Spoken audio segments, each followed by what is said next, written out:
I'm going to talk about a failure of intuition that many of us suffer from. It's really a failure to detect a certain kind of danger. I'm going to describe a scenario that I think is both terrifying and likely to occur. And that's not a good combination, as it turns out. And yet, rather than be scared, most of you will feel that what I'm talking about is kind of cool. I'm going to describe how the gains we make in artificial intelligence could ultimately destroy us. And in fact, I think it's very difficult to see how they won't destroy us or inspire us to destroy ourselves. And yet, if you're anything like me, you'll find that it's fun to think about these things. And that response is part of the problem. Okay, that response should worry you. If I were to convince you in this talk that we were likely to suffer a global famine, either because of climate change or some other catastrophe, and that your grandchildren or their grandchildren are very likely to live like this, you wouldn't think, interesting, I like this TED Talk. Okay. Famine isn't fun. Death by science fiction, on the other hand, is fun.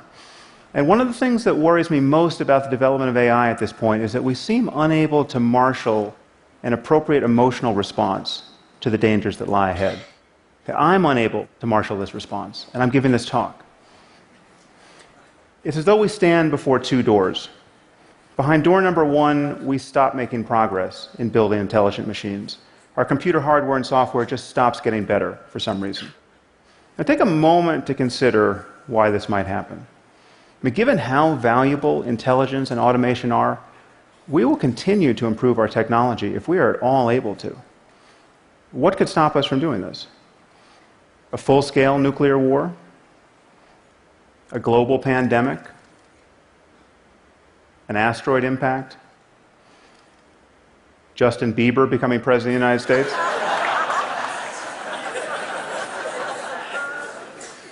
The point is, something would have to destroy civilization as we know it.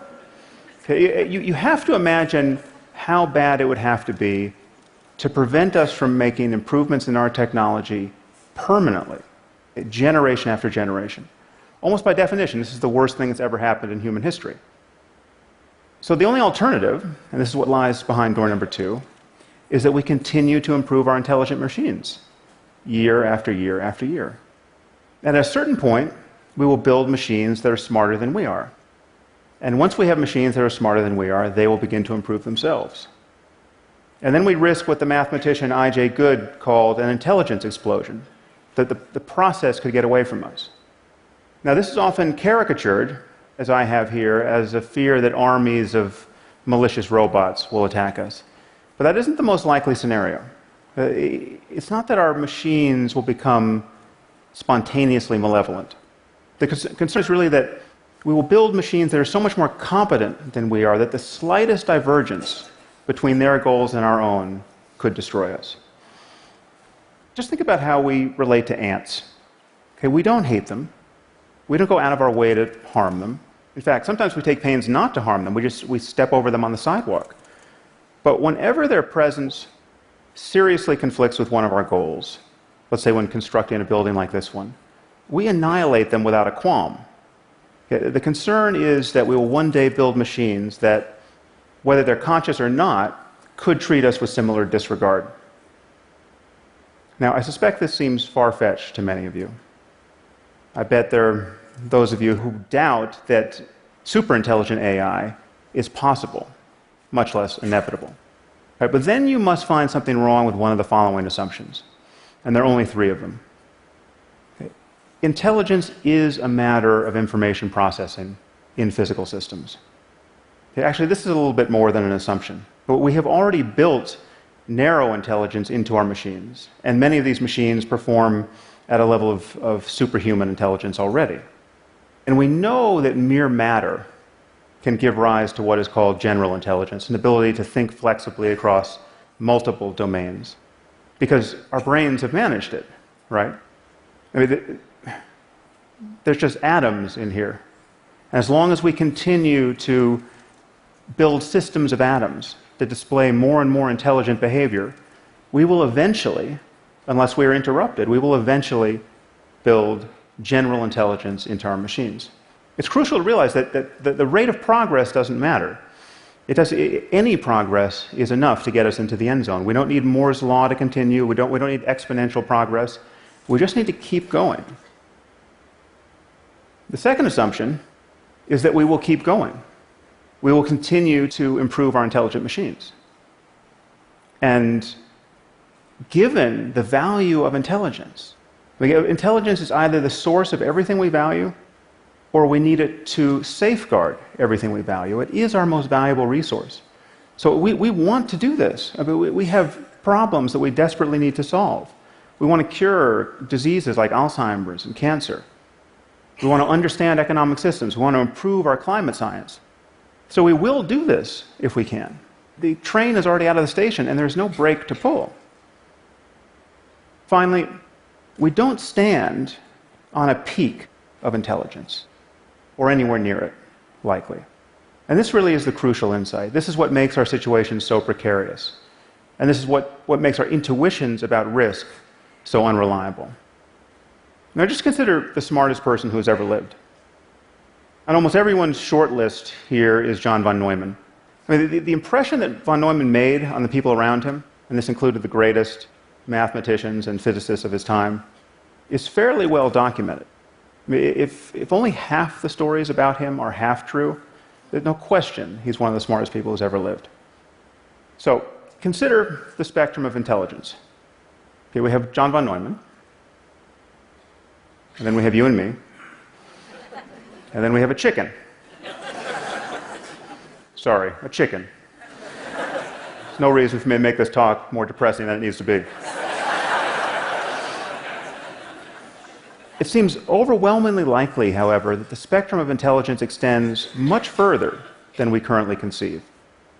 And if we build machines that are more intelligent than we are, they will very likely explore this spectrum in ways that we can't imagine and exceed us in ways that we can't imagine. And it's important to recognize that this is true by virtue of speed alone.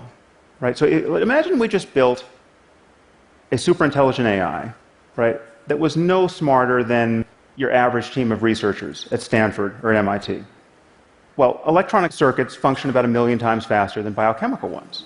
Okay, so this machine should think about 1 million times faster than the minds that built it. So you set it running for a week, and it will perform 20,000 years of human-level intellectual work, week after week after week. How could we even understand, much less constrain, a mind making this sort of progress? The other thing that's worrying, frankly, is that imagine the best-case scenario. So imagine we hit upon a design of superintelligent AI that has no safety concerns. We have the perfect design the first time around. It's as though we've been handed an oracle that behaves exactly as intended. Well, this machine would be the perfect labor-saving device. It can design the machine, that can build the machine, that can do any physical work, powered by sunlight, more or less for the cost of raw materials. Okay, so we're talking about the end of human drudgery. We're also talking about the end of most intellectual work. So what would apes like ourselves do in this circumstance? Well, we'd be free to play frisbee and give each other massages. You know, add some LSD and some questionable wardrobe choices, and the whole world could be like Burning Man. Okay.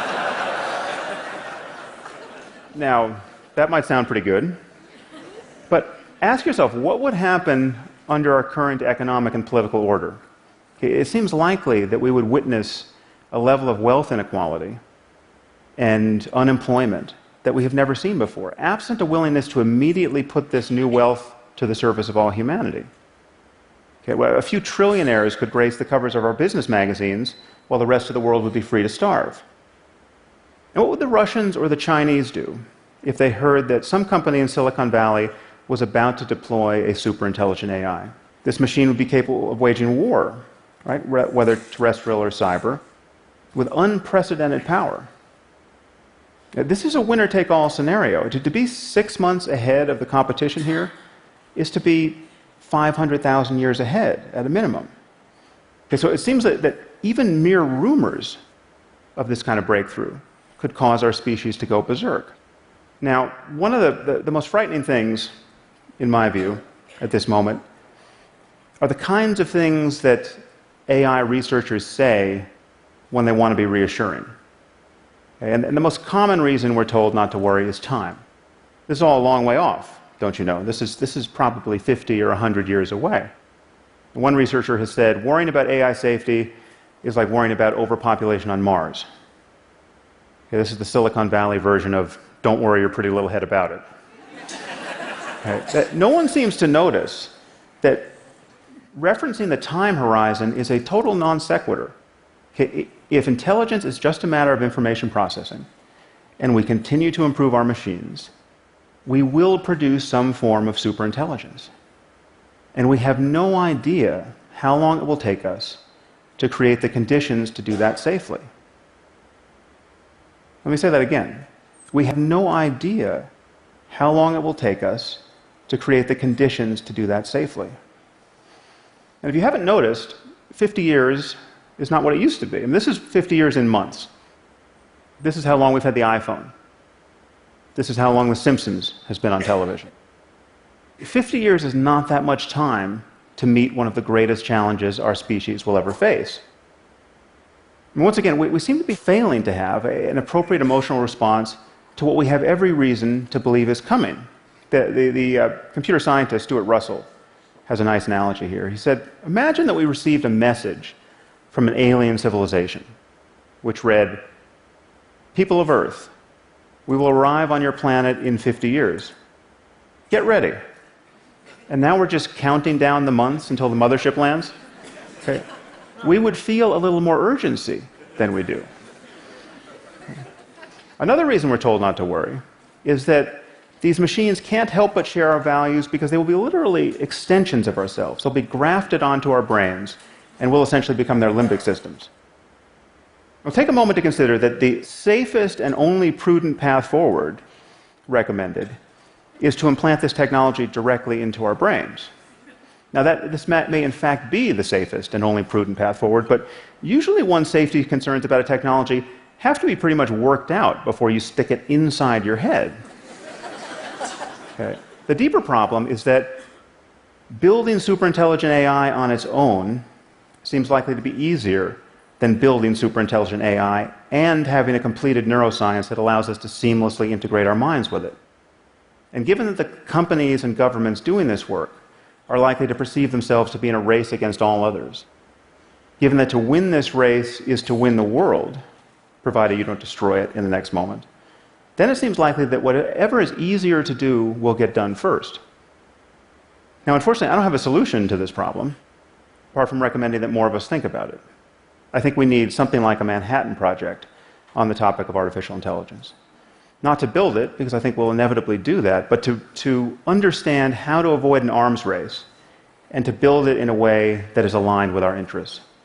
When you're talking about superintelligent AI that can make changes to itself, it seems that we only have one chance to get the initial conditions right. And even then, we will need to absorb the economic and political consequences of getting them right. But the moment we admit that information processing is the source of intelligence, that some appropriate computational system is what the basis of intelligence is, and we admit that we will improve these systems continuously, and we admit that the horizon of cognition very likely far exceeds what we currently know, then we have to admit that we're in the process of building some sort of God. Now would be a good time to make sure it's a God we can live with. Thank you very much.